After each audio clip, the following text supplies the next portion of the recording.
Imagine you are pregnant. No hospital, no doctor, no epidural, no sterile room, no ultrasound telling you if the baby is the right way around. Just you, the ground, and whatever the woman next to you has seen before. And you have to do this tonight, whether you are ready or not. This was not a rare emergency situation. This was every single human birth for 300,000 years. And here's the part that should genuinely shock you. Most of them survived. Not just survived. Many ancient birthing outcomes were better than what European women experienced in hospitals just 200 years ago.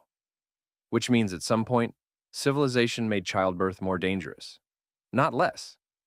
To understand how that happened, we need to go back to the very beginning and ask a question that nobody really thinks about. Why is human childbirth so hard in the first place? Because it is not like this for any other animal on Earth. A horse gives birth standing up. A chimpanzee delivers her baby alone in a tree in under an hour.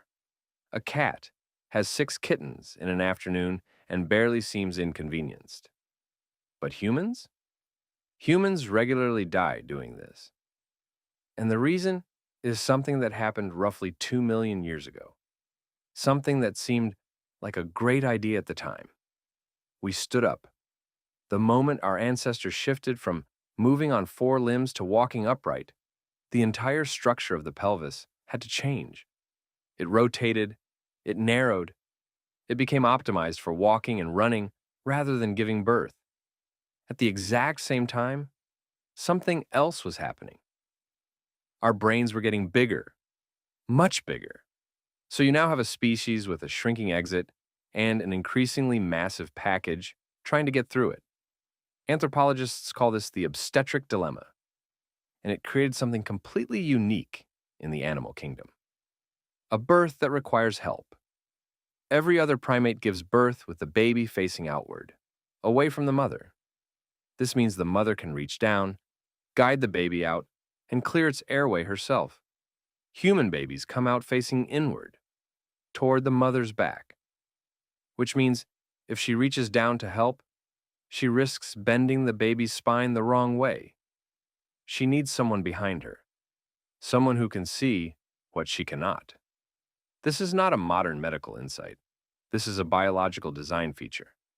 Human birth was engineered by evolution to require a second person, which means the very first midwife was not a professional, not a trained expert, not someone with a certificate on the wall.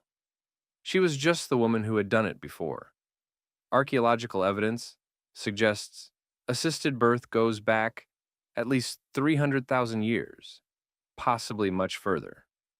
Some researchers believe it may predate our species entirely. And what did that assistance actually look like? First, position. Modern hospital births happen lying flat on your back. This is almost entirely for the doctor's convenience. It is biomechanically one of the worst positions for delivery. Ancient humans gave birth squatting, or kneeling, or supported in a semi-squat by 2 women holding their arms from either side. Gravity does what epidurals cannot.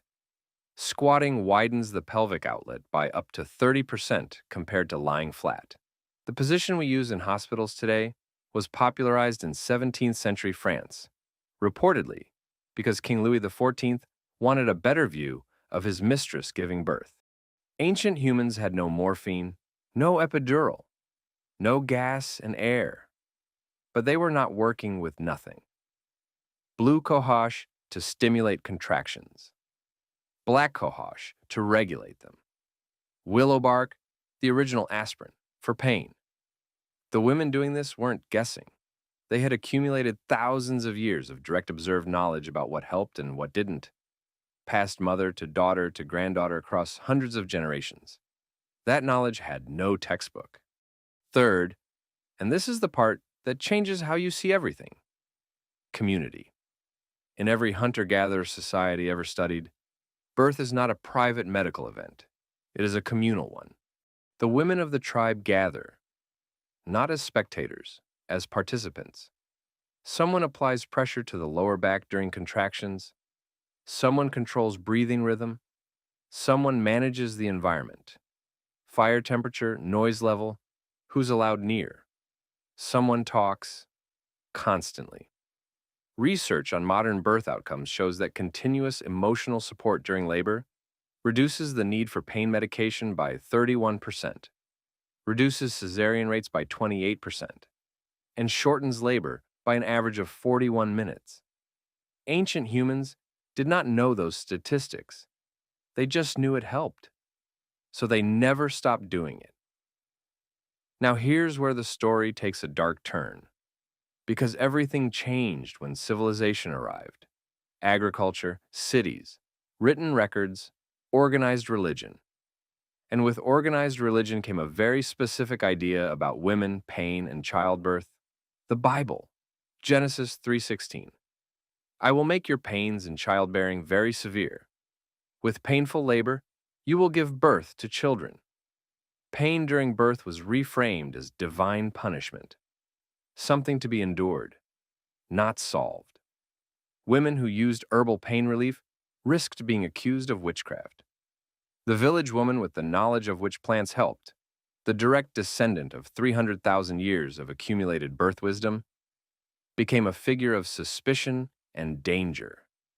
They burned the midwives, and then wondered why women started dying. Then, in the 1800s, men entered the birthing room professionally for the first time. Formally trained physicians with one critical problem. They did not wash their hands. Ignaz Semmelweis, a Hungarian doctor, noticed in 1847 that women delivering in hospital wards staffed by doctors had a mortality rate of 10 to 18%. Women delivering in wards staffed by midwives had a mortality rate of under 4%. The difference was that doctors came directly from performing autopsies. They were carrying death on their hands into the delivery room and had no idea. Semmelweis told his colleagues to wash their hands. They laughed at him, refused, had him institutionalized. He died in a mental asylum in 1865, 2 weeks later, from an infection, possibly the same one he had spent his career trying to prevent. Germ theory was not formally accepted until years after his death. More women died in childbirth in civilized Europe than in any comparable period of human prehistory. The knowledge did not disappear entirely. It survived in pockets, in rural communities, in indigenous cultures, never fully absorbed into European medical tradition. In the hands of women who kept passing it quietly forward despite everything. Today, the world is coming back around. Squatting birth positions are being reintroduced in progressive maternity wards.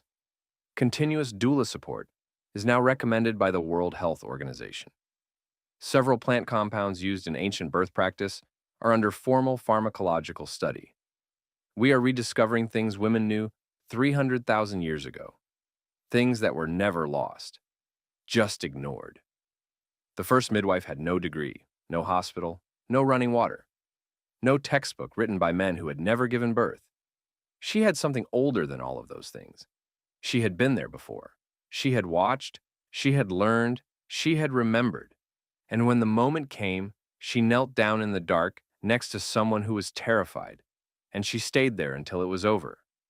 That is not primitive. That is the oldest form of medicine that has ever existed. And for most of human history, it was enough.